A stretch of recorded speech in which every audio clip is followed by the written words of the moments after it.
Kumar sir, ಈಗ ಇರುವಂತ ಆಪ್ಷನ್ಗಳೇನು? ಬರೀ ಟೀಕೆ ಮಾಡೋದು, ಟಿಪ್ಪಣಿಗಳು ಬೇಡ ಸರ್. ದೇಶ ಅಂತ ಬಂದಾಗ ನೀವು ಮಾಡಬೇಕಾಗಿರೋದೇನು? ಪಕ್ಷ, ಜಾತಿ, ಧರ್ಮ ಇದೆಲ್ಲ ಬಿಟ್ಟು ನಾವು ದೇಶ ಅಂತ ನಿಂತ್ಕೋಬೇಕಾಗುತ್ತೆ. ಸೊ ಇರುವಂತ ಆಪ್ಷನ್ಗಳು ಏನು ಅಂತ ಅದ್ರ ಬಗ್ಗೆ ಹೇಳಿದ್ರೆ ಅಟ್ಲೀಸ್ಟ್ ಒಂದು ಸ್ವಲ್ಪ ಇಂಪ್ಲಿಮೆಂಟ್ ಮಾಡಿಸ್ಬೋದಪ್ಪ. ನೀವು ಜವಾಬ್ದಾರಿಯುತ ಸ್ಥಾನದಲ್ಲಿ ನಮ್ಮ ಜವಾಬ್ದಾರಿ ಇದ್ದದ್ದಕ್ಕೆ ದೇಶದ ಒಳಗಡೆ ಇಷ್ಟು ವರ್ಷಗಳ ಕಾಲ, ಈಗ 3 ತಿಂಗಳುಗಳ ಕಾಲ ದೇಶ ನಡೆದಿದೆ ಅಂತಂದ್ರೆ ನಾವು ಕಟ್ಟಿ ಬೆಳೆಸಿದಂಥ ತೈಲ ಕಂಪನಿಗಳು ಮತ್ತು ತೈಲ ಬಾವಿಗಳು ಏನು ತಯಾರಿಸಿಟ್ಟಿದ್ವಿ ಅಂದ್ರೆ ಟ್ಯಾಂಕ್, ಇಲ್ಲಿ ಬಿಜೆಪಿ ಸ್ಟಾಕ್ ಮಾಡ್ಕೊಳಕ್ ಸಾಧ್ಯ ಆಯ್ತು. ಆಯ್ತಪ್ಪ, ಒಂದು ಸುಮ್ಮನೆ ಹೋಗೋಣ, ಮುಂದಕ್ಕೆ ಹೋಗೋಣ.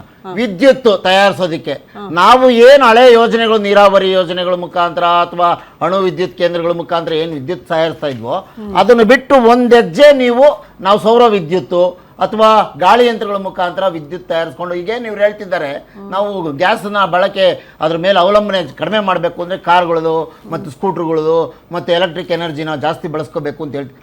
ಅದಕ್ಕಾಗಿ ನೀವು ಬಂದು 12 ವರ್ಷದಿಂದ ಎಷ್ಟು ಸೌರ ವಿದ್ಯುತ್ ಫಲಕಗಳನ್ನು ಭಾರತ ದೇಶದಲ್ಲಿ ಯಾವ್ಯಾವ ರಾಜ್ಯದಲ್ಲಿ ಅಳವಡಿಕೆ ಮಾಡಿದ್ರಿ ಅನ್ನೋದನ್ನ ಹೇಳ್ಬೇಕು ದೇಶದ ಜನರಿಗೆ. ಅದ್ರ ಜೊತೆಗೆ ಎಷ್ಟು ಟ್ಯಾಂಕ್ಗಳನ್ನು ಹೆಚ್ಚಿಗೆ ಮಾಡಿದ್ವಿ ಅನ್ನೋದನ್ನು ಹೇಳಬೇಕು. ಜೊತೆಗೆ ಅಣು ವಿದ್ಯುತ್ ಕೇಂದ್ರದ ಮುಖಾಂತರ ವಿದ್ಯುತ್ ತಯಾರಿಸೋದಕ್ಕೆ ಎಲ್ಲಿ ನೀವು ಅಸ್ಥಿಭಾರ ಹಾಕಿದಿರಿ ಅಥವಾ ಕಟ್ಟಿದಿರಿ ಅನ್ನೋದನ್ನು ಹೇಳ್ಬೇಕು ದೇಶಕ್ಕೆ. ಆಯ್ತು, ಕಲ್ಲಿದ್ದಲು ಮುಖಾಂತರ ವಿದ್ಯುತ್ ತಯಾರಿಸಿದ್ವಿ, ಅದಕ್ಕೆ ಎಲ್ಲಿ ಮಾಡಿದ್ದೀವಿ ಅಂತಾನೆ ಹೇಳ್ಬೇಕು. ಕಲ್ಲಿದ್ದಲು ಗಣಿಯನ್ನೇ ತನ್ನ ಸ್ನೇಹಿತನಿಗೆ ಮಾರ್ಕೊಂಡ್ಮೇಲೆ ಕಲ್ಲಿದ್ದಲಿಂದ ವಿದ್ಯುತ್ ತಯಾರಿಸೋದು ಎಲ್ಲಿಂದ ಬಂತು? ಸರ್ಕಾರಗಳೇ, ರಾಜ್ಯ ಸರ್ಕಾರಗಳೇ ವಿದ್ಯುತ್ ತಯಾರಿಸಬೇಕು ಕಲ್ಲಿದ್ದಲು ಮುಖಾಂತರ ಅಂದ್ರೆ ಅದಾನಿ ಅಂಬಾನಿ ಹತ್ರ ಕೊಂಡ್ಕೊಂಡು ನಾವು ಮಾಡಬೇಕು. ನೋಡಿ ಯಾವ ಪರಿಸ್ಥಿತಿ ತಂದಿಟ್ರು ಇವರು. ಒಂದು ಆಯ್ತು ಮೇಡಮ್, ತಿಂಗಳಿಗೆ 120ರಿಂದ 150 ಹಡಗುಗಳು ದೇಶಕ್ಕೆ ಬರ್ತಾ ಇದ್ವು ಯುದ್ಧ ಪ್ರಾರಂಭ ಆಗಕ್ಕೆ ಮುಂಚೆ. ಈಗ 15, ಈ 3 ತಿಂಗಳಲ್ಲಿ 15 ಹಡಗುಗಳು ಭಾರತಕ್ಕೆ ಬಂದಿದ್ದಾವೆ. ಬಂದದ್ರಲ್ಲಿ ಶ್ರೀಲಂಕಾಗೆ ಮತ್ತೆ ಬಾಂಗ್ಲಾದೇಶ್ ಮಾತಿದ್ರೆ ಗುಸ್ಬೇಟಿಯೋ ಬಾಂಗ್ಲಾದೇಶ್ ಎಲ್ಲಾ ರಾಜ್ಯದ ಚುನಾವಣೆಗಳು ಅದನ್ನ ಹೇಳಿದ್ರಿ. ಬಾಂಗ್ಲಾದೇಶಕ್ಕೆ ಯಾಕಪ್ಪ ಪೆಟ್ರೋಲ್ ಕೊಡ್ತಿದ್ರಿ, ಡೀಸೆಲ್ ಕೊಡ್ತಿದ್ರಿ, ತೈಲ ಕೊಡ್ತಿದ್ರಿ? ನಮಗ್ ಬಂದಿದ್ದ 15 ಹಡಗಲ್ಲಿ ಶ್ರೀಲಂಕಾಗೆ ಬಾಂಗ್ಲಾದೇಶಕ್ಕೆ ಯಾಕೆ ಕೊಟ್ರಿ ನೀವು? ನಮ್ಮ ಪ್ರಶ್ನೆ. ನಮಗೆ ಚೊಂಬು ಕೊಟ್ಬಿಟ್ಟು ಅವ್ರಿಗೆ ತೈಲ ಕೊಡ್ತಿದ್ದೀರಿ, ಭಾರತ ದೇಶದ ಜನರಿಗೆ ಚೊಂಬು, ತಿರುಪತಿ ನಾಮ. ಆಯ್ತು ಮೇಡಮ್, ರಿಲಯನ್ಸ್ ಮತ್ತು ನಯಾರ ಕಂಪನಿಗಳಿಗೆ ಕಾರ್ಪೊರೇಟ್ ಖಜಾನೆಗಳು ತುಂಬಿಸೋಕ್ಕೋಸ್ಕರ ನೀವು ತೈಲ ಬೆಲೆ ನೇರ್ಸಕ್ ಕೊಟ್ಟಿದ್ದಿದೆಯಲ್ಲ, ಅವ್ರ ಕಂಪನಿಗಳೆಲ್ಲ ಮುಚ್ಚೋಗಿತ್ತು ನಮ್ಮ ಸರ್ಕಾರ ಇದ್ದಾಗ. ಸಬ್ಸಿಡಿ ಕೊಡೋದು ನಾವು ನಿಲ್ಸಿದ್ವಿ. ಈಗ ಅಲ್ಲ, ಸಬ್ಸಿಡಿ ಕೊಡ್ತಾ ಇದ್ವಿ, ಸಬ್ಸಿಡಿ ಕೊಡೋದು ನಿಲ್ಸಿದ ಕಾರಣ ಕಂಪನಿಗಳು ಮತ್ತೆ ಓಪನ್ ಆಗಿ ಎಲ್ಲ ರಸ್ತೆಗಳು ಪೆಟ್ರೋಲ್ ಬೇಕು. ರಿಲಯನ್ಸ್, ಅಂಬಾನಿ, ಅದಾನಿ.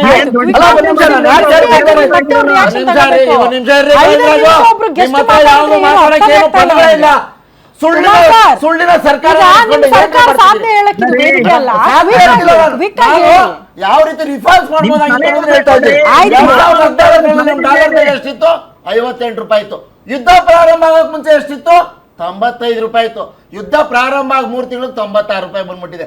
ಅಲ್ಲಿ ತನಕ ನೀವ್ ಯಾಕಪ್ಪ ಹೆಂಗಪ್ಪ ಡಾಲರ್ ಬೆಲೆ ಜಾಸ್ತಿ ಆಯ್ತು? ಏನ್ ಮಾಡ್ತಿದ್ದೀರಾ? ಮತ್ತೆ ಪ್ರಶ್ನೆ ಸೈಲೆಂಟ್ ಆಗ್ಬೇಕು. ನೀವು ಪ್ರಶ್ನೆ ಮಾಡಿದ್ರೆ ಇನ್ ಮಾತಾಡಂಗಿಲ್ಲ.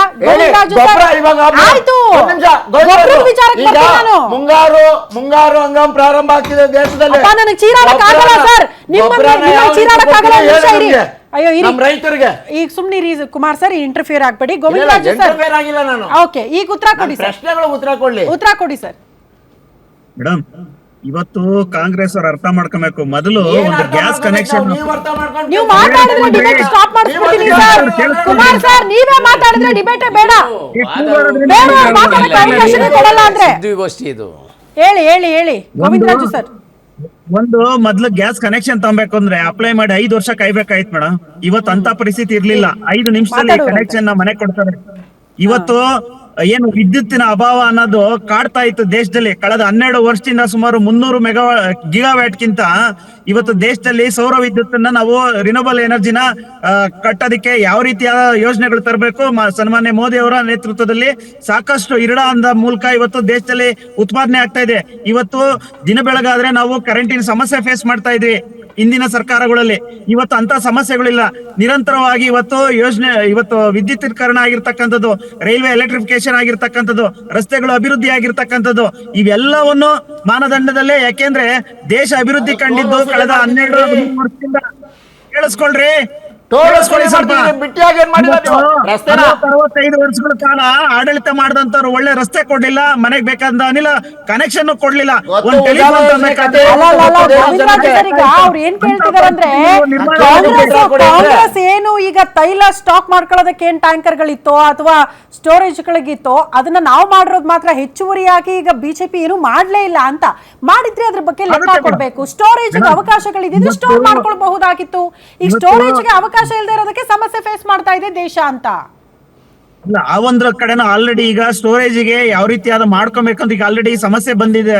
ಇನ್ಸ್ಟೆಂಟ್ ಆಗಿ ಸನ್ಮಾನ ಮೋದಿ ಅವರು ಅದಕ್ಕೆಲ್ಲ ಒಂದು ಪ್ರಯತ್ನ ಮಾಡಿ ಮುಂದಿನ ಇದ್ರಲ್ಲಿ ಯಾವುದೇ ತೊಂದರೆ ಆಗ್ಬಾರ್ದು ಅಂತ ಈಗ ಎಲ್ಲ ವ್ಯವಸ್ಥೆನ ಜಾರಿಗೊಳಿಸೋದಕ್ಕೆ ಪ್ಲಾನ್ ಮಾಡ್ತಾ ಇದ್ದಾರೆ.